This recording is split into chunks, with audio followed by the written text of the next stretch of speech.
Hey everybody, how's it going? I'm back. I guess tonight what I wanted to talk about was chairs at the graduation for this year's Cadillac High School graduation party for Alex Harrison and Bobby Davis. And this has been a pretty big controversy in our town lately. It's been on the news and it's been making its way around Facebook. And I've had quite a few people come up to me and say, hey, you should talk about this. Well, this is pretty near and dear to my heart because I went to Cadillac High School and I experienced in my time there 2 suicides. Most of the people who did commit suicide were not necessarily close to me. I went to school with one of them every day and I went to church with her family. The other I didn't know so well, but when you go through something like that, it really gives you a new perspective on what it's like to be in high school. I guess the first thing I want to talk about is how bullying is a big part of this. And I don't think that enough people take enough time to look at it, but kids in high school get bullied all the time, and I don't think that even our parents or our teachers or our superintendents who are so knowledgeable on this subject really understand how great an effect it takes on the children that do go to high school. First of all, I was personally bullied a lot, 4th, 5th, 6th grade, even up through 8th and 9th grade, by people who typically thought they were better than everybody else, or, I mean, maybe I really don't know the reason why, but once you get into that group of people, once you get into that clique, that social reform, you feel like you're empowered by it, maybe for one, and for two, it feels good when you can make somebody else seem inadequate compared to you, especially when the social environment of high school dictates that in order to be popular you have to have the nicest clothes or come from a good family. So I think that has a tremendous amount to do with why this is happening to these kids. I personally didn't know Alex Harrison and Bobby Davis.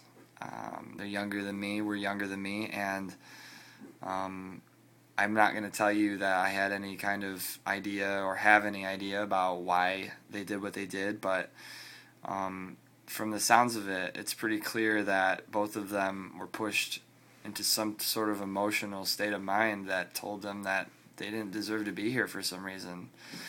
And I want to make it clear that that's the furthest thing from the truth that could ever possibly be.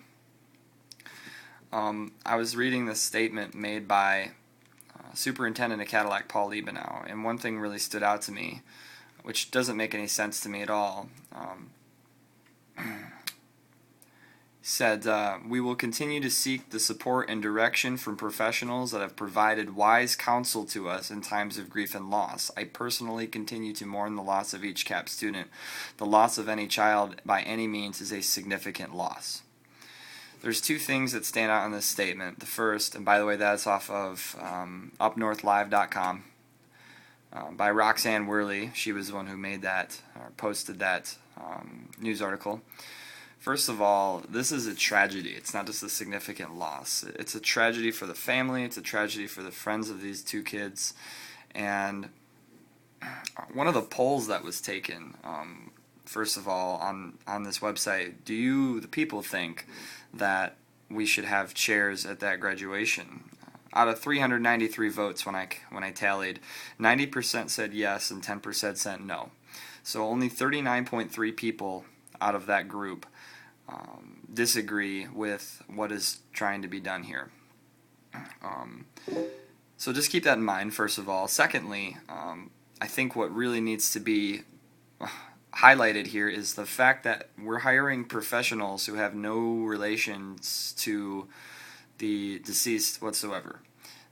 Apparently, Mr. Liebenow, your judgment is not good enough on a personal level to decide for yourself whether or not these 2 boys deserve to have a spot in the graduation with their class, who clearly believes that they think they should. Over 900 people on Facebook have already made it clear that they want this to happen. And if 900 people in a so closely knit town as you so as you said, I mean, we're a closely knit town, so a closely knit town coming together like that should say something to you.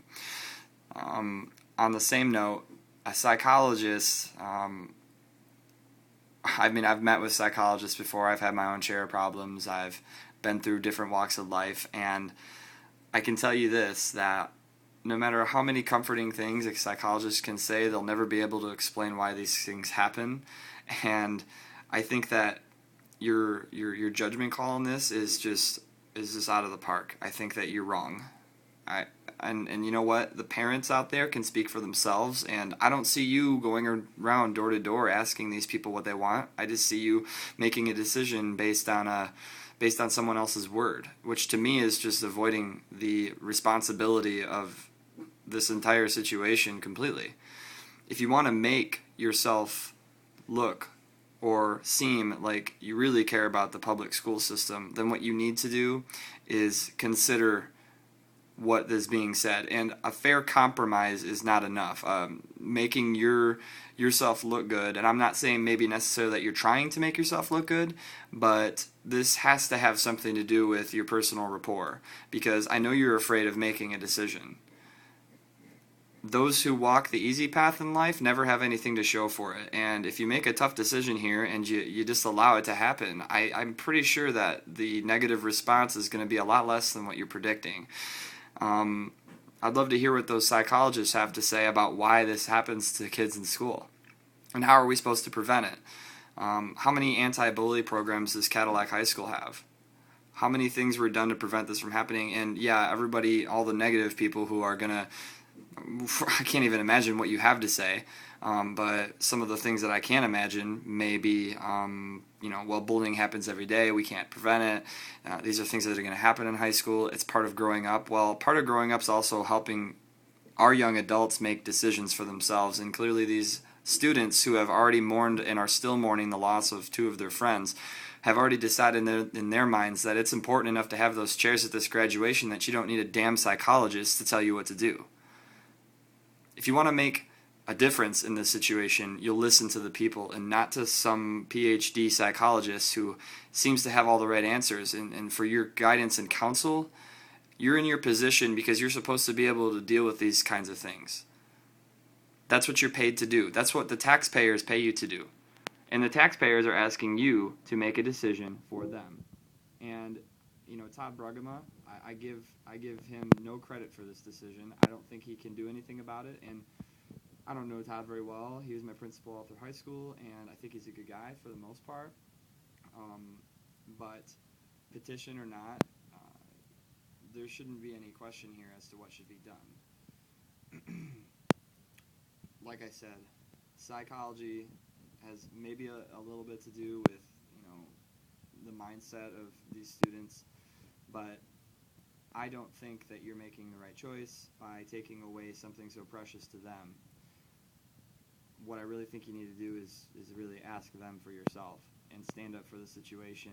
And if you are mourning the loss as dearly and as nearly to your heart as you have stated in the newspaper, then you're going to decide to personally get up in front of these kids and ask them what they want. Because how are they going to remember their graduation? As being suppressed? Because all I see in this is suppression. You're suppressing their thoughts, you're suppressing their feelings. If they can come together and decide for themselves what should be done, then that's what should be done. I think that they're nearing the end of their high school career, and for them, this might be one of those moments where they felt like they could really stand out and make a difference, and you're taking that away. And I hope that you can sleep at night for it. If you can, fine. I'm not going to be the one who has to deal with the regret in that situation. And I'm not afraid to tell you this in front of all these people because I've already lived my life in high school and I know how much it can affect somebody. And as for the bullies and as for the kids who think that you can just pick on whoever you want, well, you've got your own coming.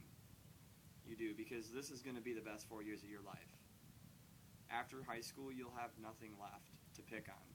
As a matter of fact, the world's just going to pick on you because you're going to stand out in the crowd. And all the people who did get picked on and know how to handle themselves and who are mature, they're going to be the ones who look down on you. They're going to be the ones hiring you. They're going to be the ones that are your bosses. And they're going to be getting paid for things you could have never dreamed of. So just take a long, deep look at how you're treating others. Mr. Liebenau, I do respect that you have a difficult job. I do respect that as a superintendent, you're in charge of making sure that all decisions are looked at on a fine-tooth basis, and picking through each and every single person's comments and every single person's request might not be possible for you to some level, but it's pretty clear the movement that's been made. I mean, it made enough news headlines to attract the attention of 900 people on Facebook, and for me, that would be enough for a small, closely knit town to come together and make a solid decision on this instead of taking away something. I don't think a moment of silence does justice for what the students want. And like I said, not to be repetitive, but I really think that you need to just take one more look at this, because I wouldn't want to be that guy that didn't make the decision for himself. And I wouldn't want to be the person that didn't allow the community that I represent to have a say in this. You're allowing their opinion to be dictated by a psychiatrist, and I don't know this person, this professional help, but they clearly can't know the situation as well as the people in this town.